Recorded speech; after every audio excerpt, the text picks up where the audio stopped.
नमस्कार, स्वागत है आप सभी का सी न्यूज भारत में और मैं हूं आपके साथ ज्योति श्रीवास्तव। वक्त हो चुका है मध्य प्रदेश बुलेटिन का, जिसमें बात होगी ग्वालियर की, जहां इंटेक्स की राष्ट्रीय कार्यकारिणी में सदस्य मनोनीत होने पर ग्वालियर प्रेस क्लब ने अपने साथी वरिष्ठ पत्रकार डॉक्टर नीलकमल माहेश्वरी को सम्मानित किया।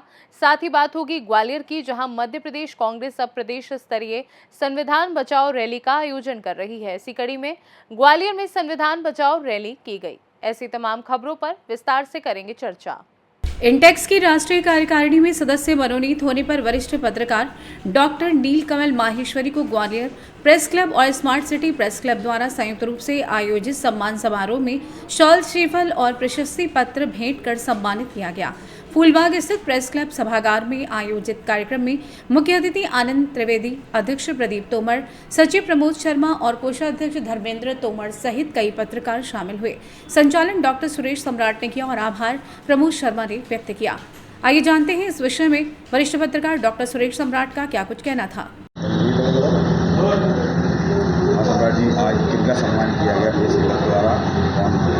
आज ग्वालियर प्रेस क्लब और स्मार्ट सिटी प्रेस क्लब ने मिलके बहुत ही अजीज दोस्त हैं हमारे और ग्वालियर की इतिहास, पुरातत्व और संस्कृति के विशेषज्ञ हैं। पर्यटन टुडे जो अखबार है उसके संपादक हैं। इस तरह वरिष्ठ पत्रकार भी हैं।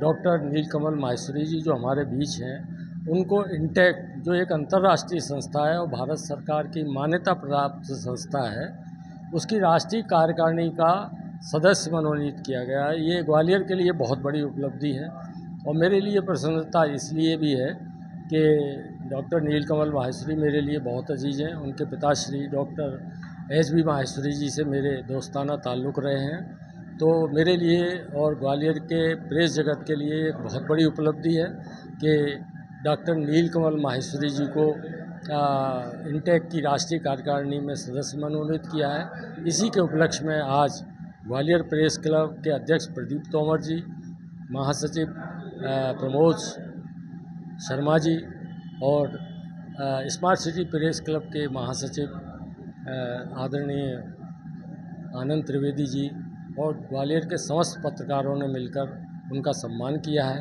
उन्हें आशीर्वाद दिया है और ये उम्मीद जाहिर की है कि इंटेक के माध्यम से वे ग्वालियर की सांस्कृतिक धरोहरों को एक नई दिशा देंगे। ग्वालियर से सी न्यूज संवाददाता शिवम सिंह चौहान की रिपोर्ट। मध्य प्रदेश कांग्रेस अब प्रदेश स्तरीय संविधान बचाओ रैली का आयोजन कर रही है। इसी कड़ी में ग्वालियर में संविधान बचाओ रैली की गई। कांग्रेस नेताओं ने संविधान बचाने के नाम पर केंद्र की मोदी सरकार को जमकर घेरा है। वहीं इस दौरान जब दिग्विजय सिंह का भाषण शुरू हुआ तो मन से ही कहने लगे, कांग्रेस में मंच की लड़ाई खत्म करो, कांग्रेस में मंच पर बैठने की होड़ नहीं होनी चाहिए। अब से मैं नीचे कार्यकर्ताओं के साथ बैठूंगा, जब बोलने का वक्त आएगा तब मंच पर आकर बोलूंगा। कई लोग आ जाते हैं बैठने के लिए, जो कि गलत है। वहीं बीजेपी कांग्रेस की संविधान बचाओ रैली पर उसे जमकर घेर रही है। रैली समाप्त होने के बाद मध्य प्रदेश के पूर्व मुख्यमंत्री, राज्यसभा सांसद दिग्विजय सिंह विभिन्न मुद्दों पर क्या कुछ कहा, देखिए। नीचे तो कर लो, चेहरा नहीं आएगा। बताने की भी जरूरत है। इसको नीचे नीचे करो, नीचे नहीं है क्या? मैं तो बोल चुका हूँ। अगर आपने रिकॉर्ड किया हो तो बता देना। पढ़ाने की बात बीजेपी भी कर रही है कि अब संविधान को किताब में पढ़ाएं, नई एनसीईआरटी किताब में संविधान पढ़ाने की बात कही गई। पढ़ाने की नहीं बात कही गई है। उन्होंने जो प्रीएम्बल हटा दिया था, हम लोगों ने जो आपत्ति की तो जोड़ने का काम किया उन्होंने। अब कोई इसमें अभी तक कुछ नहीं कहा गया है। बात यह है कि अनुसूचित जाति जनजाति न्याय किस प्रकार से मिलना चाहिए और क्या दायित्व है गरीब का, आर्थिक, सामाजिक, और किस प्रकार से इन वर्गों को हर नागरिक का जो सम्मान है, उस नागरिक का सम्मान कायम रखने के लिए ये बुनियादी तौर पर इन सब बातों को ध्यान रखने की आवश्यकता है। कांग्रेस संगठन ने कहा था कि मंच पर कोई नहीं बैठेगा, आगे जो भी प्रोग्राम हो गया, आपने भी इस बात का आह्वान किया, लेकिन कार्यक्रम में देखिए, मैंने घोषणा कर दी और मैं आगे से किसी भी मंच, चाहे कांग्रेस के मंच छोड़ दीजिए, मैं किसी भी मंच पे नहीं बैठूंगा, नीचे बैठूंगा। अगर मुझसे बोलने के लिए कहा जाएगा तो मंच पे जाके अपनी बात करके वापस नीचे बैठूंगा। राजनीति इतनी कांग्रेस की इतनी अरे हमसे ज्यादा भाजपा में राजनीति है मंच की। पहलगांव हमले को लेंगे, इतना वक्त हो गया लेकिन अभी तक कोई बड़ी कार्रवाई देखने को नहीं मिली, जिस तरह से बातें की जा रही थी। मैं इसमें इतना ही कहूंगा कि आज इस दर्दनाक आतंकवादी हमले की, कायराना हमला, इसकी जितनी निंदा की जाए उतना कम होगा। लेकिन आज तक ये नहीं पता पड़ पाया कि जिस जगह को मिनी स्विट्जरलैंड कहा जाता है भारत का, जहां हजारों पर्यटक जाते हैं, वहां सुरक्षा का कोई इंतजाम नहीं। भाई इसके लिए कौन जवाबदार है, जिम्मेदार है?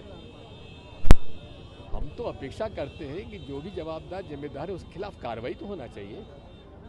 एक नागरिक के नाते क्या ये मेरा हक नहीं है कि हम पता लगाएं कि आखिर ये भूल कैसे हुई, ये चूक कैसे हुई? और वही अमित शाह जी अभी भाषण में कह रहे थे, राज्यसभा में उन्होंने भाषण में कहा कि वहाँ हमने आतंकवाद समाप्त कर दिया है। अब कहने को तो उन्होंने नोटबंदी में भी कहा था आतंकवाद समाप्त हो जाएगा, फिर 370 हटाई, उसके बाद कहा था आतंकवाद समाप्त हो जाएगा। लेकिन जो हुआ है, क्या ये आतंकवादी घटना नहीं है? और उस समय हम अपेक्षा करते हैं गृह मंत्री जी से, प्रधानमंत्री जी से, कि आप, जब पूरा देश आपके साथ खड़ा हुआ है, कांग्रेस पार्टी स्वयं इस बात को कह चुकी है कि हम आपके साथ हैं, आतंकवाद की लड़ाई हम सब लड़ेंगे। और साथ में आज कश्मीर का मुसलमान, देश का मुसलमान सब निकल कर सामने आए हैं और कहा है कि हम आतंकवाद के खिलाफ हैं। अब ये जवाबदारी सरकार की है कि जो वो करना चाहे वो करे। पाकिस्तान जो धमकी दे रहा है परमाणु हमला हम कर देंगे, क्या कहेंगे? ये गीदड़ धमकियां हैं। बात ये है, नदी का प्रवाह ये प्राकृतिक प्रवाह है, इसको रोकना और छोड़ना बिना बांध के नहीं हो सकता। इसलिए ये बड़ा पेचीदा प्रश्न है, कितना पानी आता है। जो पूर्वी हमारी नदियां हैं वो सब भारत से आती हैं, जो पश्चिमी नदियां हैं वो सिंध में आती हैं। ये सारी नदियां सिंधु नदी में आते हैं, इंडस रिवर में आते हैं और वो जाके अरेबियन सी में चली जाती हैं। तो बात यही है कि आखिर जितने भी ये प्रवाह, जल प्रवाह आता है, उसको कैसे रोकना, कैसे उसको छोड़ना, ये प्रकृति पर निर्भर करता है। जो समझौता हुआ था वो सोच विचार कर ही हुआ था, और उसमें यदि कुछ करना ही है तो उसके लिए समय लगेगा और काफ़ी पैसा भी लगेगा। मैं घोर विरोध करता हूं, असहमति व्यक्त करता हूं लक्ष्मण सिंह जी ने जो बयान दिया है। कश्मीर घाटी आज देश के साथ है तो वो शेख अब्दुल्ला साहब और पंडित जवाहरलाल नेहरू की दोस्ती और उनके विश्वास पर आज घाटी हमारे पास है। और साथ में उनके शेख अब्दुल्ला साहब के पुत्र फारूक अब्दुल्ला और आज के मुख्यमंत्री मोहम्मद अब्दुल्ला ये भारत के प्रति समर्पित हैं।